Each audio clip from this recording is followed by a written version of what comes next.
खुलुमबाय बे समाव बडलेण्ड इंखं टेलिभिजननि स्टुडिअ आं मिथिका नार्जारि। खुलुमबाय बे समाव दङ बडलेण्ड इंखं टेलिभिजननि स्टुडिअ आं खोमथागोरा गयारि। दिनैनि गाहाय रादाबफोराव दङ। एबसुआ 58थि गायसनथाइ सान खुंदों। दिनैनिफ्राय जागायबाय 2025 मायथाइनि मेट्रिक आनजाद। धलाई रेलवे स्टेशननि साखाथियाव सासे सुबुंनि गोथै सह बोखांदों। महाकुम्भ थांनाय लामायाव जाब्रबथाय, सा 10 तीर्थ यात्रीनि जिउ खहा जानायजों लोगोसेनो सा 19 गोब्राब जखम। खोला सालमारायाव गंसे बाइकखौ लाखिना गोबां ड्राग्स जब्द खालामनो हादों। त्रिपुरायाव साबा बांलादेशिखौ खादों बिएसएफआ। आलुफारायाव धेमाजि जिल्ला एबसुआ सानसेनि हाबाफारिजों 58थि जोनोम सान फालिदों। गवालपारायाव हाग्रानि मैदेरनि उदखार। दानिया फैदिनि आबुं रादाबाव।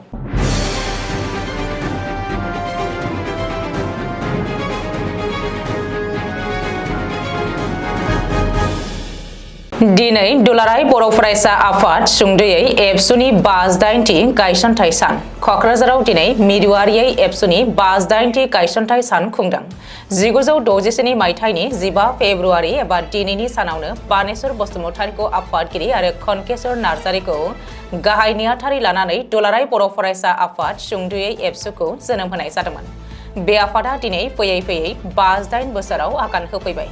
बेखौ लोब्बा लानानै दिनै क'क्राझार नोगोराव थानाय इउएन एकाडेमिनि केम्पासआव मिरु एबसु आरो क'क्राझार जिल्ला एबसुनि जथाइ बानजायनायाव सानसेनि हाबाफारिजों एबसुनि 58थि गायसनथाइ सानखौ खुंनाय जायो।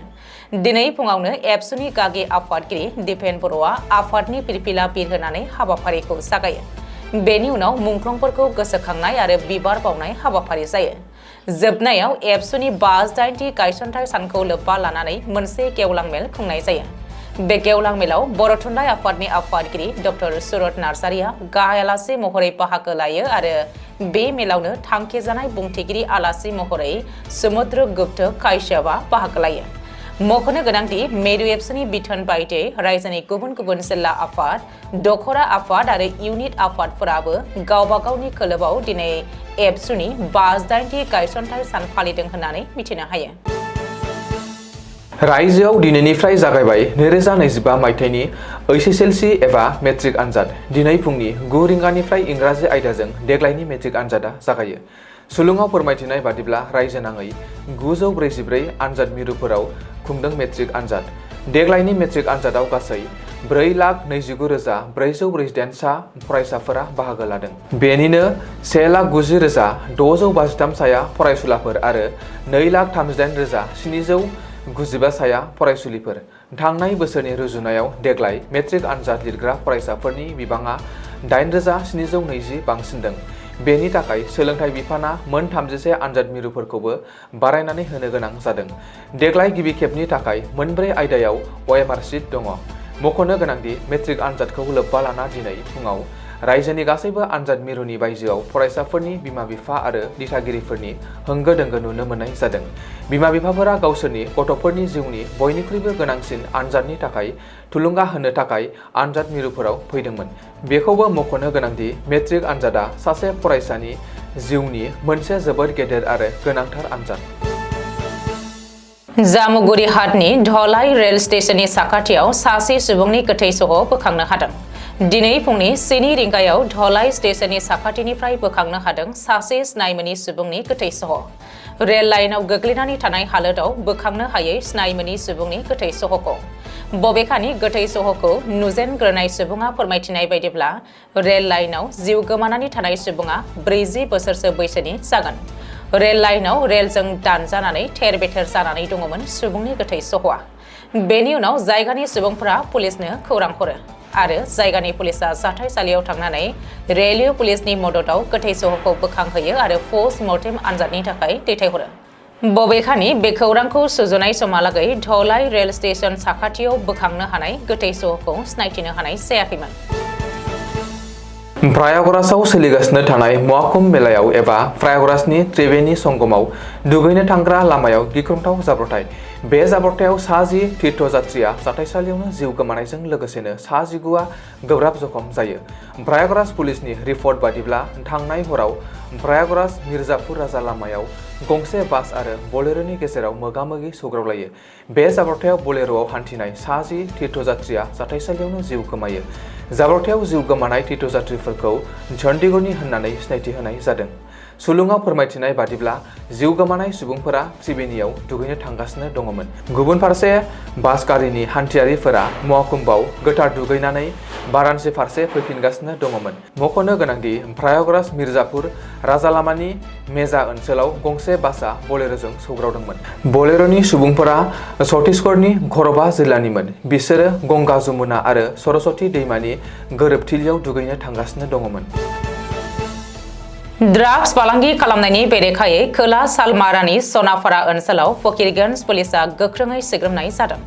मिथिनो हानाय बायदिब्ला नाका चेकिं खालामनाय समाव AS 280806 नम्बरनि गंसे बाइकखौ लाखिनानै सिग्रोमनायाव पुलिसा गासै मोन 288 ड्राग्स केप्सुल, गंसे मबाइल, नोगोद 2030 रां जब्द खालामनो हादों होननानै फोरमायथिदों।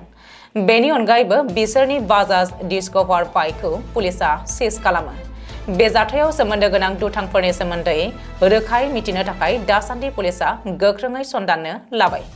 बेनि बावैसो सिगाङावबो गलाघाट पुलिसा देरगाव पुलिस थानाजों लोगो नांनानै अपारेशन खालामनाय समाव गासै 74.79 ग्रामनि हेर'इनजों लोगोसेनो गासै नोगोद 65,330 रां जब्द खालामनो हादोंमोन। बे फालांगि खालामनायाव सोमोन्दो गोनां सासे दायनिगिरिखौबो पुलिसा खानानै बेनि मबाइलखौ जब्द खालामो। जाहोनाव बेनि नेटवर्कखौ फोजोबस्रांनो पुलिसा गोख्रों राहा लानाय जायो। त्रिपुरानि तेलियामुरा रेलवे स्टेशनाव BSF जवानफोरा शुक्रबारखालि साबा बांलादेशी नोगोरारिफोरखौ खानो हानाय जायो। मख'नो गोनांदि बिसोरखौ हान्थिनायाव हेफाजाब होग्रा सासे भारतारि दालालि दायनिगिरिखौबो जयैनो खायो। मिन्थिनो हानाय बादिब्ला सिलचर आगरतला एक्सप्रेसनिफ्राय ओंखारनायनि उनाव बेलासिनि 4 रिंगासो समाव बिसोरखौ खाना कास्टडियाव लाना थांनाय जायो होननानै पुलिसा फोरमायथिदों। बबेखानि बिसोर साबा बांलादेशी नोगोरारिफोरा बेंगालरनिफ्राय गिदिंबोफिनना बांलादेश फारसे थांफिननो नाजादोंमोन होननानै सोरखारि मावफारियाफोरा रोखा फोरमायथिना होदोंमोन। बेनि अनगायैबो गुबुन फारसे अपारेशन खालामनायनि गेजेरजों सिपाहीजिल्ला जिल्लानि बुल्लुबारियाव थानाय बर्डार आउटपस्टजों आयेननि बेरेखा मुवा बेसाद बारहोखुमानो नाजानायखौ BSFआ होबथानायाव जाफुंसार जानो हादोंमोन। मिन्थिनो हानाय बादिब्ला माखासे दुथांफोरा जावा टेब्लेटनि गिदिर मोननै पेकेटखौ सीमा बारहोनो नाजादोंमोनब्लाबो गोख्रों नोजोर होना BSFआ जब्द खालामनो हायो। जब्द खालामनाय ड्राग्सखौ हाथाइनि बेसेनाव गासै 30 लाखसो जागोन होननानैबो मिथिहोनाय जादों। धेमाजि जिल्ला एबसुआ आलुफारा बर' गुदि फरायसालि गेलेग्रा फोथाराव सानसेनि मेहेर गोनां हाबाफारिजों गाजा गोमजायै 58थि जोनोम सान फालिदों। हाबाफारि बायदियै दुलाराय बर' फरायसा आफादनि फिरफिलाखौ बिरहोयो धेमाजि जिल्ला दुलाराय बर' फरायसा आफादनि आफादगिरि हिरेन्य सरगियारिया। फिरफिला बिरहोनाय हाबाफारि जोबखांनायनि उनाव मुंख्लंफोरनो बिबार बावजेनो धेमाजि जिल्ला दुलाराय बर' फरायसा आफादनि लोगो आफादगिरि उदां पि बड'साया। बेनि उनावनो बड'फा उपेन्द्रनाथ ब्रह्मनि सावगारियाव बिबार बावजेनो धेमाजि जिल्ला दुलाराय बर' फरायसा आफादनि बोसोनगिरि टेनसिं बर'आ। बे हाबाफारिजोंनो लोब्बा लाखिनानै बिफां फुलि गायनाय हाबाफारिबो लानाय जायो। बेनि उनाव गेवलां मेलखौ धेमाजि जिल्ला दुलाराय बर' फरायसा आफादनि आफादगिरि हिरेन्य सरगियारिनि मासि सामलायनायाव BKWSनि लेङाइ मासिगिरि सृजन बसुमतारिया बेखेवनानै होयो। बे हाबाफारियाव गाहाय आलासि महरै बाहागो लायो दुलाराय बर' फरायसा आफादनि नेहाथारि बड'सा ब्रह्मआ। जर'खा आलासि महरै बाहागो लायो बिरसिं बसुमतारि आरो माननि आलासि महरै बाहागो लायो खौसेथि बर' सुबुं आफादनि आफादगिरि रातिराम बसुमतारि, BPCCनि गाहाय लिंथुमगिरि शैबराम बसुमतारि, धेमाजि जिल्ला दुलाराय बर' फरायसा आफादनि बारग' लेङाइ आफादगिरि धर्मेन्द्र रामसियारि, बारग' VLT अनसाय आफादनि आफादगिरि बिश्रीराम नार्जारि, NDFBनि बारग' दैदेनगिरि धर्मेश्वर बसुमतारि, बर' बिमा गौतमनि लिंथुमगिरि फामे बसुमतारि, बोखावजायै लखिमपुर जिल्ला बारग' VLTनि बारग' दैदेनगिरि सानसुमा बसुमतारिजों लोगोसेनो गोबां माहारियारि आफादफोरा बाहागो लादोंमोन। गवालपारा जिल्लानि सिङाव थानाय धनुफाङा गामियाव शुक्रबार मोनानि समाव हाग्रानि मासे मैदेरा फैनानै थागिबिफोरनि सायाव उदखार खालामफैदोंमोन। मिन्थिनो हानाय बादिब्ला बे जाथाया मोनानि 11:30 रिंगासो समाव जादों आरो मैदेरनि उदखाराव गामिनि न' बांजों लोगोसेनो गंसे साखा खबब्रै गारिया खहा जादोंमोन। गामिनि सासे बैसोगोरा सुबुङा फोरमायथिनाय बादिब्ला जानाय आदारनि थाखायनो गामियाव मैदेरा उदखार खालामफैदोंमोन। बेनि अनगायैबो हाग्रानि मैदेरा साननै सानथामसो सिगाङाव सासे मानसिखौ बुथारखांबायमोन। लोगोसेनो सानहाबनाय लोगो लोगोनो गामि ओनसोलाव मैदेरा हाग्रानिफ्राय फैना उदखार खालामफैयोमोन होननानै मिथिमोननाय जादों। जायनि जाहोनाव धङुफाङाजों लोगोसेनो साखाथियाव थानाय माखासे गामि ओनसोलफोराव थागिबि आरो हाग्रानि मैदेरफोरनि रैखाथिनि थाखाय हाई एलार्ट मिजिंथिनायखौबो नुनो मोननाय जादों। दिनैनि रादाबा एसेनोसै। गोजोन्थों।